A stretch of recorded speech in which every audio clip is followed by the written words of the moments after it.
Good afternoon, ladies and gentlemen. It is Tim Gillette back with another Tim Gillette Show. And today I have an honor and privilege of getting to bring someone on my podcast that I've been friends with for a long time and always wanted to make this happen. And maybe because of the fact that we're both stuck in our houses right now that we made this actual connection. But I look forward to something that this gentleman and his corporation actually host every Monday morning, and they have back to when his father did it here in the Dallas area. Many a times you hear me quote his dad.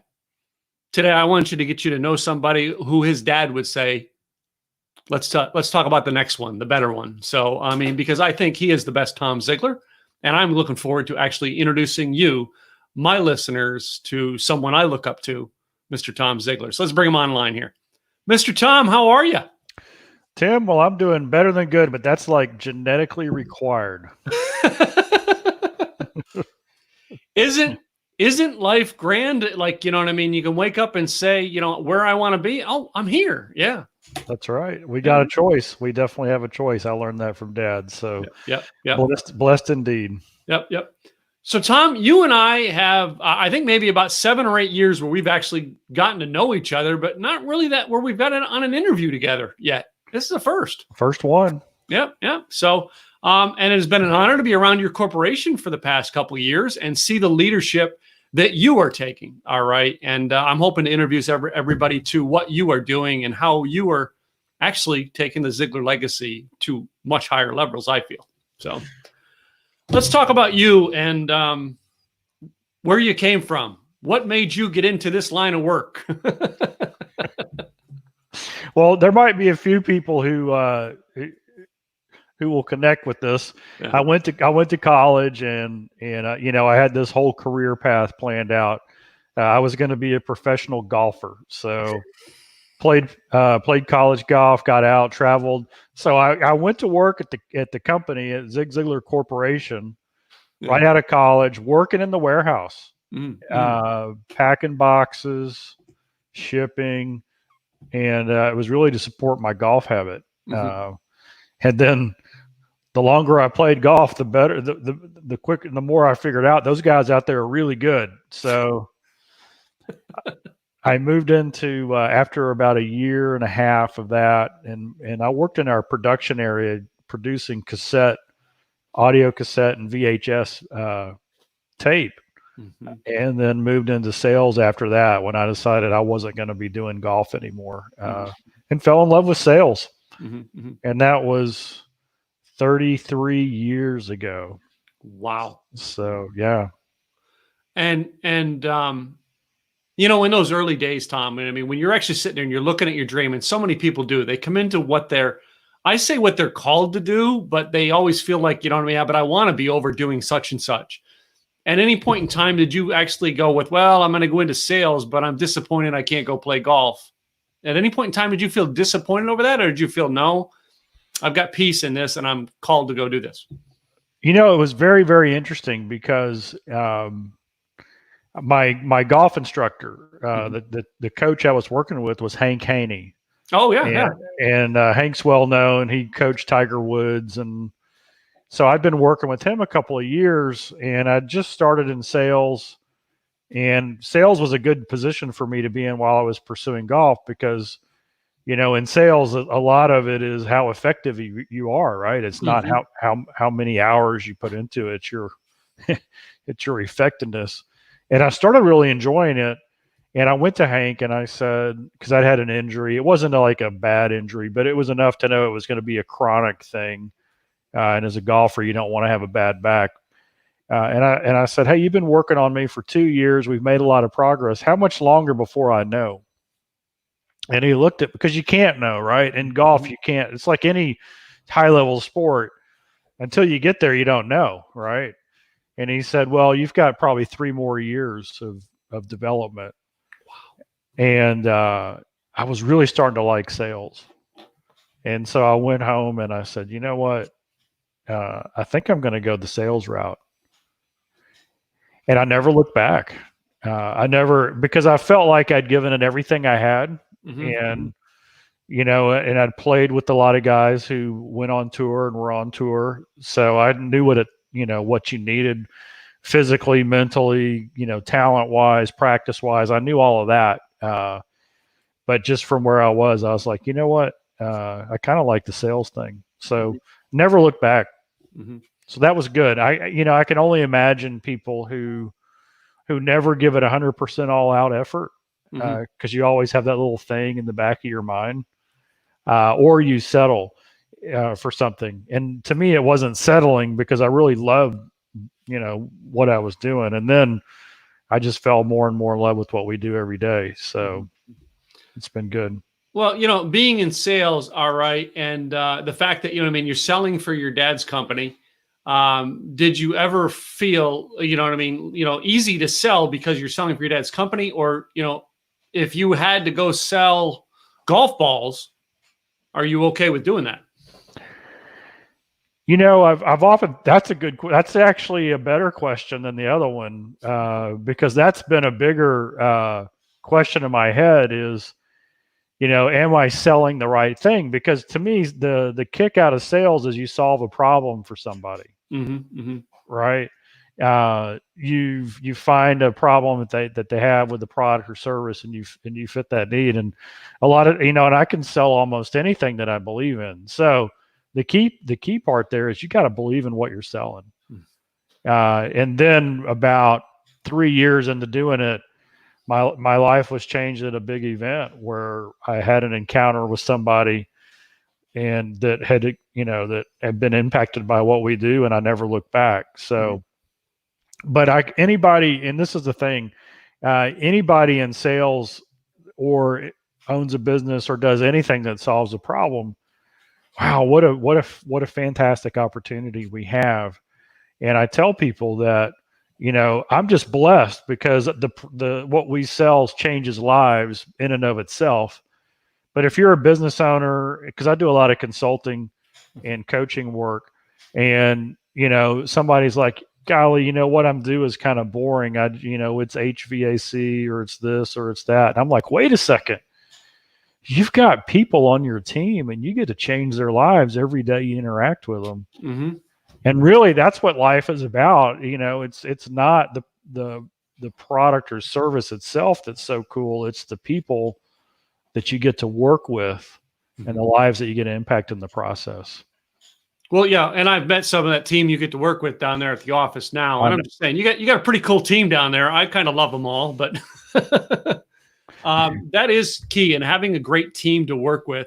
But the team now that you lead, all right, at one point in time, they were all team that you worked with, all right. How did they feel about you coming up, or were you just? Let me rephrase that. Because I've met people like, Les Brown Jr. and stuff like that, and meeting you, someone can say you're kind of following in the footsteps, but really you stepped up to lead a corporation that was really there. How does the team feel about you leading the corporation? Well, you should ask them. When I first came in, and because I've been the CEO and president for about 25 years now, and when we first came in, it was a whole different world. And so I'm sure there was different people's feelings about, oh, well, what makes him, able to do this and that.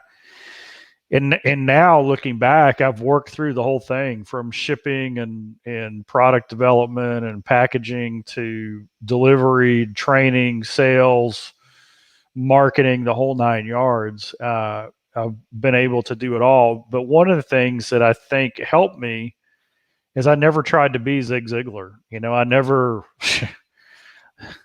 for a long time, I didn't even want to, I could never imagine myself speaking. I only started speaking less than 10 years ago. Mm-hmm. And to me, that was crazy talk. That's, who would ever want to get on stage and take all that stress and all that pressure? And I finally went and did that. And it was hard. I was so tense and nervous and everything else. And then I had to sit down and talk with myself about that and kind of fix that. Mm-hmm. But now I love doing that. Yeah.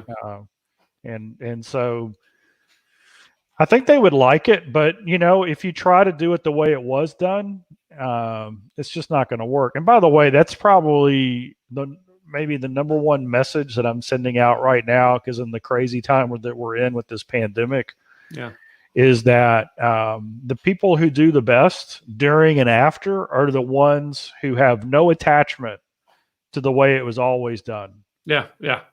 Right. I mean, here's the bottom line. I believe this, that we're here on this earth to carry and lighten the load of those around us. Mm-hmm. Right. We're here to serve, and we're here to carry the load, and we're here to solve problems. Well, Tim, we're in a problem rich environment right now. We are. And so for people who are like wondering, what's going to be different, what am I going to do next? How do I keep doing what I do, but just in a different way? All you got to do is start looking at those you serve's problems. What are the problems that the people you serve have, and figure out how you can help them solve that. Yeah. And so I was fortunate that Dad never put pressure on me or my sisters to follow in his footsteps. What he always said was, hey, whatever you want to do in life, just do it with 100% integrity and 100% effort, and I'll be right behind you. And so that's what we tried to do. Because I was going to ask it. I mean, how you obviously changed things as you took over leadership, but you know what I mean. Again, when people hear my story and hear how your dad told me not to cut my hair, still a lot of them are like, yeah, but some people are like, huh? And I'm like, no, he really meant that behind don't be me. Be you, you know what I mean? And I never see that more than in you and your sisters. You all are yourself. You're not your dad, and you all are leading in different areas. All right. The people who watch this and watch this show are looking for that kind of people to go, what would Tom say for me to learn this? Or what would, Julie or, or Cindy say for this? You know what I mean? It's like, what is your advice to people who come up and go, I like your dad. I want to be like him. Yeah. Well, I'll just give you my own story. I was so been out of shape and nervous about speaking. And then when I asked myself, why is that? I had this false perception. I thought that they wanted me to be like Dad was when he was on stage. Mm-hmm, mm-hmm. And that's not what people want. They wanted me to have the same principles and values, but they wanted me to be me on stage, the best version of me. And so I would tell anybody, hey, you know what? If you want to be Zig Ziglar on stage, what I would recommend is that you copy and you carry on his philosophy and his message and his principles and values. Yes. But you do it in your own personality and your own style. You've got gifts and talents that only you have. God created you that way. And let's face it, I'm kind of a nerd. I've got a really wry sense of humor. It's very dry. And my style of communication is different than Dad's.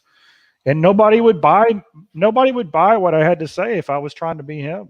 Yeah. But I still need to work on the craft. I got to be highly prepared. I got to do everything I can to connect. So I've got to take that to elevate the gifts and talents that I have. And that's for anybody. Yeah. So one of the things I like to ask my guests when they come on, Tom, and you know what I mean, and I'm going to make an exception on how I say it to you. All right. Because I want to take your dad out of the equation of this question. And that is, I ask my people, is there somebody who gave you a word of wisdom, or you know what I mean, or a word of mentorship that has like inspired you your whole life? But in your case, I want to take your dad out of that and say, is there someone else who's done that? I've had different people speak into me throughout. I remember at one time back in 2000, 2001, the company was going through just an extremely difficult time. I'd made a pretty bad business decision. It wasn't a moral or ethical thing. It was just a bad business decision. I had support from other people, but it ended up costing us a lot of money and put the company at risk. At least I thought it was. And so I spent a lot of my time holed up in my office answering collection calls, which everybody loves to do, right? Yeah. It's our favorite pastime. It's always fun to owe more money than you have. And one of my closest friends. In fact, I was on the phone with him for an hour today. I was coming home, and I'll just remember the old Nokia flip phones that everybody had. Yep. Remember the Nokia flip phone ring? It had that ring, and it was, Yep. Well, if I ever hear that ring, my stomach turns. I mean, that's how trained I was to the impending doom of a phone call, because my phone would ring all day long. So I'm driving home. I'm talking to my friend. His name is Bruce. And he says, "How are you doing?" And I said, "Man, it was another hard day." And he goes, "Well, tell me about it." And so I told him about all the calls and, getting to the office at 7:30, leaving at 6, and, just a beat down. He goes, "Well, let me ask you this. Did you take every call?" I said, "Yeah." He said, "Did you talk to every one of them transparently and honestly about what you could do?" And I said, "Yeah." He said, "Is there anything else you could have done today?" And I said, "No." He said, "Man, you got to leave it at the door and sleep good tonight, because you did all you could. And that's all anybody can ask." Well, that was a pretty, it was at the right time to get that message. And it was a very transformational thought that allows me still to this day, when I'm in the crunches of the no fun zone, to say, wait a second, I can do all I can do. And then I give it all up and go live life. And and to me, that might be like one of the primary messages for people today. There's so many things beyond our control. Yes. Right. But what we have to do is take ownership of what we can control. Yeah. And it's funny you say that, because I remember a gentleman many, many years ago when I was doing, multi-level marketing in the early 90s, as I did the same place. And I had a guy actually say to me, "Tim, I want you at the end of your day to close your eyes and just put a period and go, okay, that's it. The sentence is over. You can't change what you did. It's done." And it's exactly what your friend Bruce just said to you. Exactly. And I needed it at that point in time. Oh my God, that is so cool. Yep. So Tom, now what you're doing now, all right, and the fact that you're now working with a lot of people, because you've taken the corporation in different ways and you have different programs. The leadership style that you are going through right now, all right, and I know, you're still tied to the Ziglar legacy training, which I meet a lot of those speakers on the road. You're still running the office. I see Lori still doing the devotions that your dad started many, many years ago. All right. If someone ever, someone in this current pandemic we're going through, all right, everybody's leaning on you right now. If I were to say to you, Tom, how you doing? What can you tell me is, how's Tom doing? You know what? I've had 2 conversations today on that, and I just so blessed. I can't even believe it. Just off the charts. And, in the last 3 weeks, I've given over 80 webinars. So I've been busier than ever. I wish I could say I got paid for even one of those. Yeah, I get it. I get that. But the reality is that we, what we do corporately, which is different. Okay, Dad's gift was writing, it was speaking, and it was really giving hope to an individual. And so he could reach in, and so that was our market, a bunch of individuals. Then we moved into the corporate area, and then over the last 7 or 8 years, I've really tried to focus us. Okay, what can we do to have this company live on? And so what I've been focused on is this, and there's 4 words that I love. The mission at Ziglar is to encourage, transform, equip, and support. Okay. Encourage, transform, equip, and support people who are dedicated to intentional legacy building, coaching, training, and speaking. Okay. So that's what we do. And so the Ziglar legacy people that you've run across, what we've essentially done is trained and equipped them to go and share the Ziglar message. Mm-hmm. And then when they do that, whatever financial arrangement they have with their client, they get to keep that. I mean, that's how we said we're going to expand this. Yeah, yeah. And then we really went into coaching. And so last year we started the Ziglar Choose. It's called the Choose to Win coaching system. Mm-hmm. It's all online. And so we have people from all over who are being, licensed to go out and teach our coaching program, but we've included just an incredible amount of support. And so that's kind of my focus is those, the people who are really called to building an intentional legacy, Mm-hmm. those who want to be a coach, those who want to be a trainer, those who want to be a speaker. That's who we've really focused in on to support and to carry on this message. And so now it's even in this crazy time that we're in, it's like they've all become family to us, right? So now we have got, over 400 people that, we've built this relationship with that are out there doing this. And of course, now in this crazy time, what do people need more than ever? They need hope and encouragement and mindset and motivation and attitude and all the things that we do. So extremely powerful. Mm-hmm. Mm-hmm. It is. And yes, it is a blessing. Like, I'll be at an event. And I was at one last year, and I had like a vendor table, and I was doing the back, like serving the back, everything in the back, and helping the speaker who led it. And all of a sudden the event planner comes up to me, and catches me in the back doing like behind the curtain. And it's, Tim, I want to introduce you to somebody. And I wish I had the guy's name handy, and I should have pulled it up. And they said, this gentleman, he just kind of popped in, and he's a Ziglar Legacy student. And, we know your story with Zig, so we want to introduce you. I mean, and I'm a nobody in my opinion, not putting myself down, but I'm a nobody when it comes to the Ziglar Legacy. But this guy just sat there and asked me questions. He's like, and I'm like, I said to him, do you know that you're a student of life just like Zig and Tom are? And he goes, well, thank you. And I'm like, it's exactly the way the people who taught you to do this. And you're carrying on by the fact that you don't care. You're a student. You're plugging in. I mean, that's a legacy that's come out of you and your dad. You know what I mean? Yeah, they're still plugging in. They want to learn from long-haired, hippie-looking Tim, as most people would say. And that's it. That's a true legacy that you've carried on.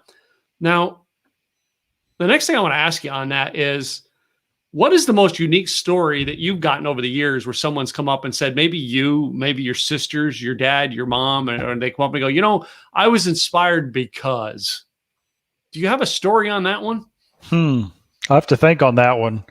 We get tons and tons and tons of stories from all different backgrounds. And it's everywhere. I remember one of our guys was traveling, and I think he was in Taiwan. And of course, Taiwan is famous like Hong Kong. You can go in and you can get a custom suit for not much money, right? Because of the tailoring and everything. And this was 25 years ago.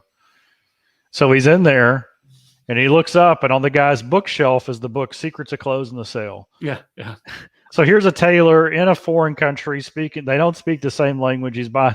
And this guy is growing his business around the Ziglar philosophy, the Ziglar content. And so we get to hear those stories all the time.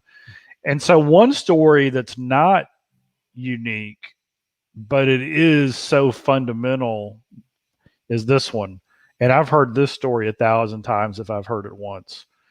People would say, golly, I went to see Zig Ziglar speak, and I was there with 10,000 other people, and he was unbelievable, amazing. And then I went and I stood in line for 2 hours to get his autograph.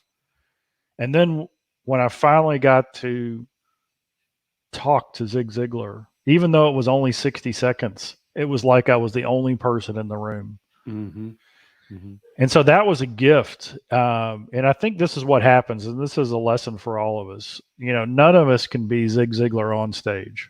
Yeah. Yeah. But all of us can be Zig Ziglar one-on-one. Yeah. Right. Because all dad did, and this is a reminder for me and everybody, is when he was talking to somebody one-on-one, it was just them. Yep. Right. Yep. It was face to face, eyeball to eyeball. What do you need? How can I help? And that's a game changer right there. And I think a lot of people right now are digging into the relationships that they have, and they're learning that, learning how to listen better, how to see better, how to hear better. And that's valuable. That's one of the things that is a common thing that Dad's impact was. It's almost like they loved what he said on stage, but until they had that one-on-one interaction, they were like, is he really that good? So and then they say he's better. Yeah.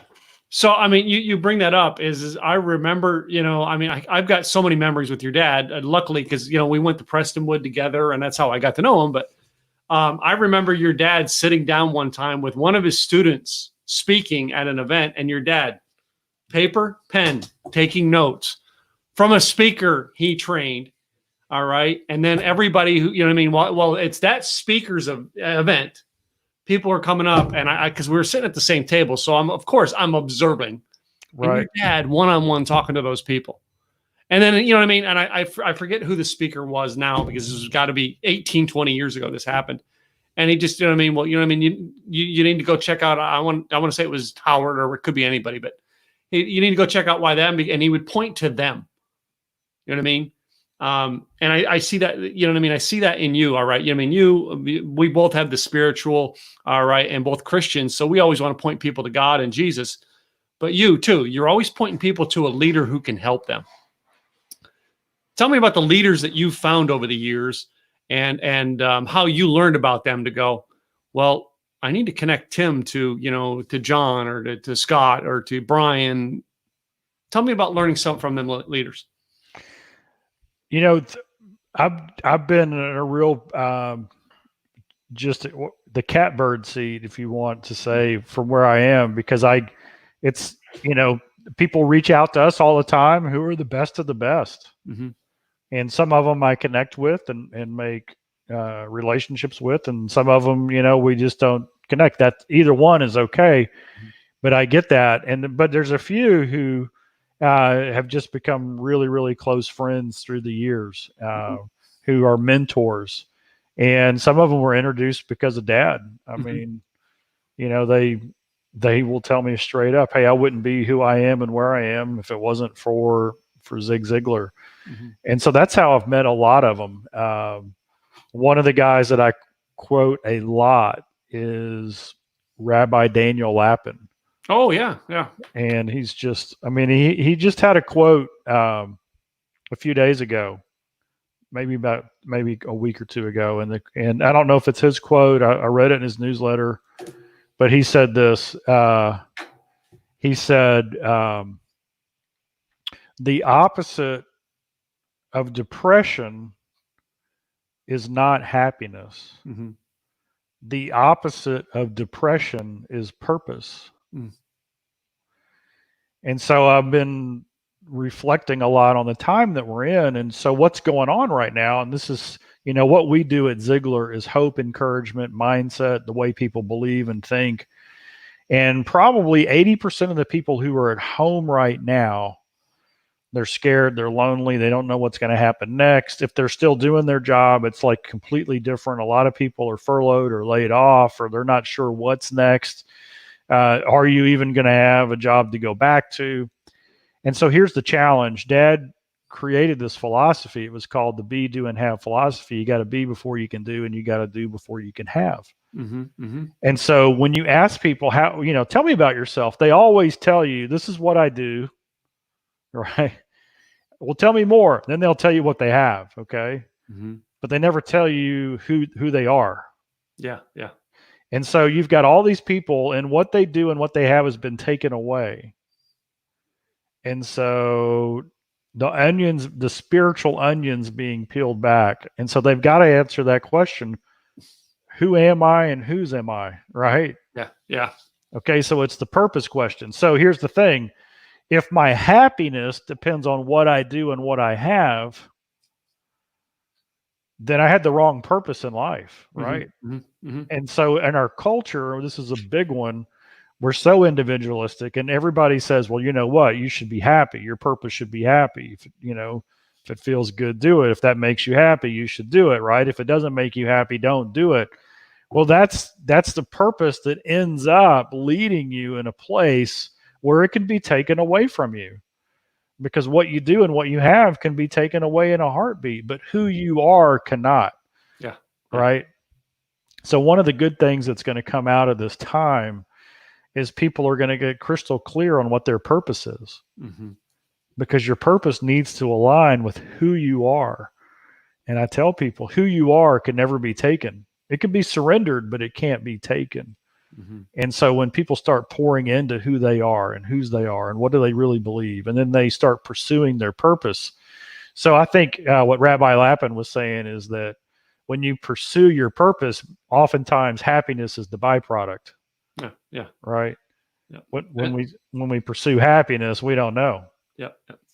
And it's funny because, you know what I mean? I started now putting to the end of my speech is my mission. And I think we should put our mission. I'm mission driven, not product or sales driven. And I think that helps. But you know what I mean? That idea about going through with the purpose. All right. And you know what I mean? And going after their purpose and stuff like that, which you were mentioning in your book, Choose to Win. Do you bring up things like that? And how relevant is Choose to Win? All right. In this current circumstances we're going through as a country. Well, Choose to Win, there's several main sections in the book. And the first section is, what's your why? Okay. Mm-hmm. And here's the question I get all the time. People will come to me and they'll say, I'm not sure if what I'm doing is the right thing. And what they're referring to is the career, the job, the plan, right? Yeah. Yeah. And I'll tell them, I'll look them in the eye and I'll say, hey, what you do is real important, but it's not as important as why you do it. Mm-hmm. And here's the line that I love. When you know your why, it changes your how. Mm. And your how will open the doors of what? Wow. Okay. When you know your why, it changes your how, and your how will open up the doors of what? So what does that mean? A lot of super successful people in all walks of life, whether it's business or whatever, they started off in service roles, waiters, waitresses. Mm-hmm. And the reason that they'll tell you that they became who they did is because they took the waiter or the waitress job, not because it was the only thing they could do, or because they had to pay the rent, or because they had bills or whatever. They took it because it was a stepping stone to their why, mm-hmm. right? And because they viewed it as part of the journey, it changed how they served. So they served with a smile, they served with enthusiasm, they served with an open heart. And then the people would come into that place and they would go, this one's different. And they got job opportunities. So how many people, because they know what their purpose is and they know their why, it changes how they do life. And then suddenly doors start opening. Well, hey, we're hiring over here. And then all of a sudden the break comes. Mm-hmm. Okay. Mm-hmm. And so when our how is energized by our why, then opportunity comes to us from every direction. Rabbi Lappin also said this. He said that opportunity seeks out the generous. Mm-hmm. And so when you find really generous people, they seem to have opportunities coming at them from all directions. Mm-hmm. Mm-hmm. And isn't that interesting? It is. So, and I personally put a lot of, I don't always share why or how I do it, you know what I mean? But I always like to put something behind purpose, behind what I'm doing, and charitable things. And you find the people who are doing that.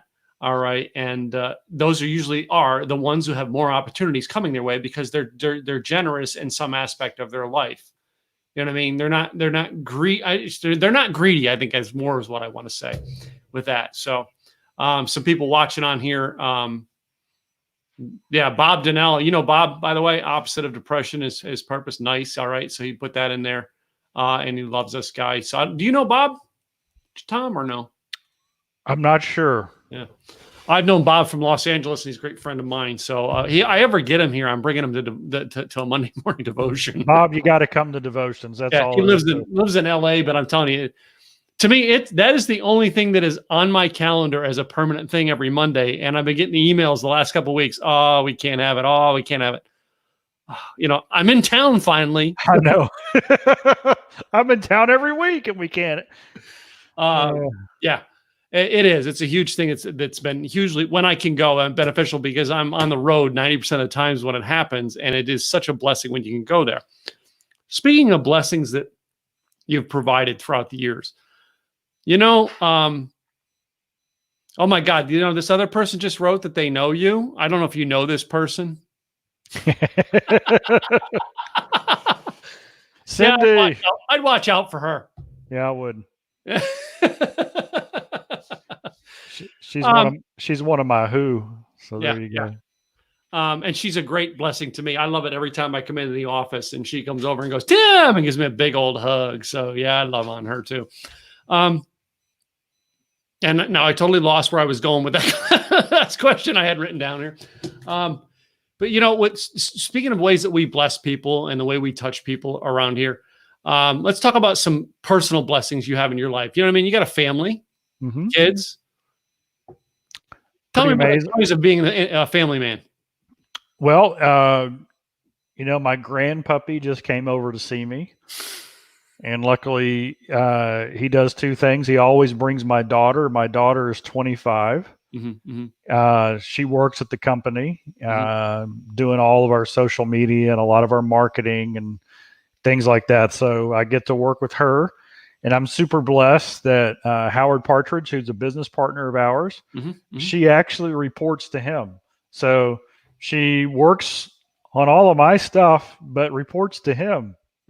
Which is the ultimate. And, you know, Howard's been a mentor to me and a brother to me. And so to see him mentor my daughter, and then the ability to have just a great business relationship there. Charlie, my grandpuppy, he helps me eat lunch whenever he comes over. He's really good about that. He's very generous in that regard. And then my wife, we've been married for, 33 years now. Wow. It's crazy. So live up in Plano, and, you know, life is good. You know, my favorite things to do are to speak and write and coach. You might relate to some of that. But, you know, I don't know. I was taking it personal there for a little bit because all of my engagements started canceling one after another. And so the only cure was, instead of doing 4 or 5 webinars a week, you know, to do 25 a week. So I'm actually getting to do more of what I get to do. Lori Majors at the company has been with us over 40 years now. 43 years. So I've been there 33 years, and I'm not even close. So we just been good. We've got friends and clients that we've had for decades, and that's just a blessing. It is. And it's so glad to hear you. I mean, you know, it's still the family. And I love that you really refer to it as the grandpuppy. Yes, that's what I have as a grandpuppy. I think that's the closest I'm going to get to grandkids, but isn't it great to have a grandpuppy? It is. Little golden doodle. And she's been dating a hairy-legged boy for like 3 years, and who knows what's going to happen. But you know, it's just, we get along great, and, you know, we're good. Yeah. Our little grandpuppy is a corgi, and yes, she loves it. I mean, she's my favorite little dog when she comes over. So anyway, it's great to have things like that bring joy to our lives. Because one of the things I think I've learned from my mentors in life isn't that long. It's really a short period of time. That's right. So, with the fact that it's a short period of time, Tom, right now there are many people listening, you know what I mean, who know you or know your dad, and they're looking for a message of hope. All right. And if you could give them a message of hope out on this broadcast, what would you give them? What would you tell them? The message that I've really been honing in on right now, and this is what I call the stronger mindset, because we need to have a stronger mindset. We need to go out into the world and, make things happen and understand that it's challenging right now. And so I was looking at this and I thought, if Dad were alive, what would he say? And I found a quote of his, and here's the quote, and this kind of is the foundation for the stronger mindset. Expect the best, prepare for the worst, and maximize what comes. And it's just so succinct because this only has upside. So let me explain what it means today. Expect the best. You got to have the attitude of gratitude. You got to give hope and encouragement. You got to bring the smile, which is the little curve that sets everything straight. You've got to go out into the world, whether it's virtually or on the phone or text or with your family. And they're all looking to you. They're like, hey, how are you doing? And if you bring that strength in the furnace, right? The standing tall in the furnace, that mindset, that attitude, that belief that we're going to get through this. It may take longer than we want it to, but that's okay. We've always gotten through it. We have in the past. We will again. When you have that mindset of expect the best, you actually lift your spirits and you lift the spirits of those around you, and that boosts everybody's immunity. So Dad said this, it's not negative to identify a problem. It's actually positive to identify a problem. It's only negative if you stay focused on the problem. What you've got to do is focus on the solution. So that's the first part of that equation. The second is you got to prepare for the worst. Yeah. Right. I mean, let's just be realistic. You got to have food in the pantry. You've got to wash your hands. You've got to, if this takes longer than we want it to, we got to make sure we're in great physical shape. We got to eat right. We got to exercise. We got to get 8 hours of sleep a night. We've got to do the supplements, everything we can to build up our immunity. And then in our business, the same thing. In our career, we got to prepare for the worst. What if it takes longer than I want it to? Well, we take that into consideration. We make decisions right now. We do the extra that we need to do so that we have that margin. Because really what it is about right now is creating margin, margin in our personal life, margin in our family. Why do we do that? It's the last statement. So we can maximize what comes. So what does that mean? Well, Tim, I'm sure you've had it. You've probably had somebody close to you, text you at midnight. I'm scared. I don't know what I'm going to do. Business is, I don't know if I'm going to have a business. I don't know if I'm going to be able to pay the rent. I don't know if I'm going to be able to pay the mortgage. I'm going to have to, if I don't pay the mortgage, I'm going to end up living in my car. Well, wait, no, I won't. They're going to take my car too. I mean, that's the way people are thinking.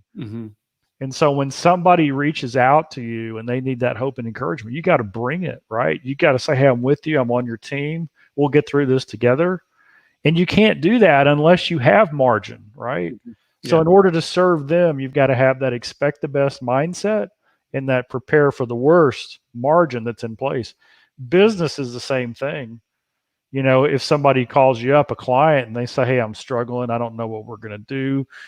You roll up your sleeves and you get into the problem solving business. You do everything you can to help them, and you do a little bit extra. You follow up with them a few days later. Hey, thanks for trusting me. Did that help? Is there anything else I can do? Because that's the situation that we're in. Now, the good news is this. There is no downside to that. And it allows us to get focused on the people and that we love, our family, our neighbors, our friends, and also those who we serve and love, our customers. And it allows us to put ourselves in their position and understand the problems they're in. And when we start understanding the problems they're in, then we can bring value. We can bring a solution. And right now, the solution might be just a good word, right? It just might be, I care about you. But it's going to turn. The engines are going to start up again. It's going to be, I tell people, the world's not going to be better. It's not going to be worse, but it is going to be different. Yeah. So how are we going to be prepared to serve and support and care for those that we love, customers, clients included, as the engine starts again? We gotta prepare for that right now.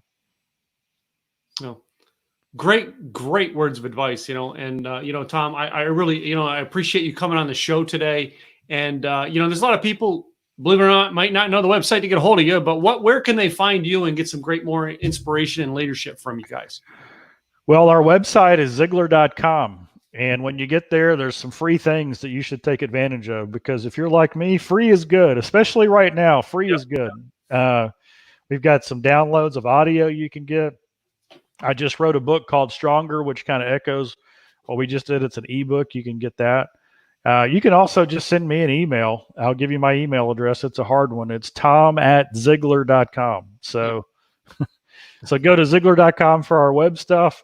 Email me directly. Would love to help and serve in any way we can. Cool. So, Tom, I appreciate you, first of all, coming on the show. And it's great because I actually have some form of content with you, even though I didn't with your dad, even though he was the person who told me to do this. It's his fault. Yeah. That's awesome. I mean, I told people, my book, which I think there's 3 copies left. There's this copy, which is my thing. There's a copy in your office, and there's a copy in my mom's. And the 2 people who told me to write that book was your dad and my dad. And dummy Tim didn't do it until both of them were gone. So, and I still say all the time, my dad and your dad are in heaven going, I told you we'd get him to write that book. Yeah, I'm the same. I published my book after Dad was gone. So yeah. And it's anyway. But Tom, I like to close out my show with a little game I learned from Sammy Hagar. I think I'm cooler than Sammy, but hey, let's not debate it. It's called This or That, Tom, and it's just about 8 questions or 9 questions that you get to choose one or the other, this or that. You prepared to play with me? I'm ready. All right. My first one I like to ask people is Star Wars or Star Trek? Star Trek. Star Trek. Kirk or Picard? Picard. You're a new generation kind of guy, I can tell, huh? Oh, I was a Trekkie growing up. I had every Star Trek book, and I used to read the book when the episodes would come on. So, but I just like Picard. Cool. So, if you had to go on vacation, well, of course you're not going right now, but eventually you want to go to the beach or the mountains? The mountains. The mountains, huh? So, if you have a choice for education, would you rather listen to a podcast or read a book? Podcast. It's funny how that's getting to be more and more popular in my thing here. Actually, I'd rather listen to a book, actually. Well, yeah, that's the other thing is I usually put it that way sometimes, but the audio books, I actually just got the audio app and I'm actually listening to Tim Ferriss's book on it right now. Okay. So, yeah. Coffee or tea? Tea. Iced or hot? Iced tea. See, some of these have alternate questions, Yeah. This one here is a little tough because it's a Texas type thing. All right. Taco or hamburger? Wow. I love them both. I'd go taco. It's funny, you know what I mean? Some of them, it just hit you with it. So, football game or baseball game? Football. Yeah. You're not a Cowboys fan, are you? Yeah, I am. All right. If you go to the movies, would you get popcorn or candy? Popcorn. Butter or regular? Regular. Okay. So I've got 2 tough ones that go at the end. This one here could be a war right now if you have it. Toilet paper, under or over? Over. Okay. Not that, instead, I've seen so many people get passionate over that one. You know what I mean? They're quiet, they're calm, and it's over. Scott McCain said to me the other day, he said, it's interesting. When I worked radio, that was one question you could put up and the phones would light up. Yeah. This last one could be a little unique in certain ways. Some people like to answer it and some people just like it doesn't matter, but boxers or briefs? Briefs. Briefs. As you see, the game is not all that hard, Tom. Yes. and everybody wins. Yep. So it's just a fun game. I like to end the show. I appreciate it. So one more time, tell everybody your website for those even listening on the audio version. You bet. Ziglar.com. Ziglar.com. Cool.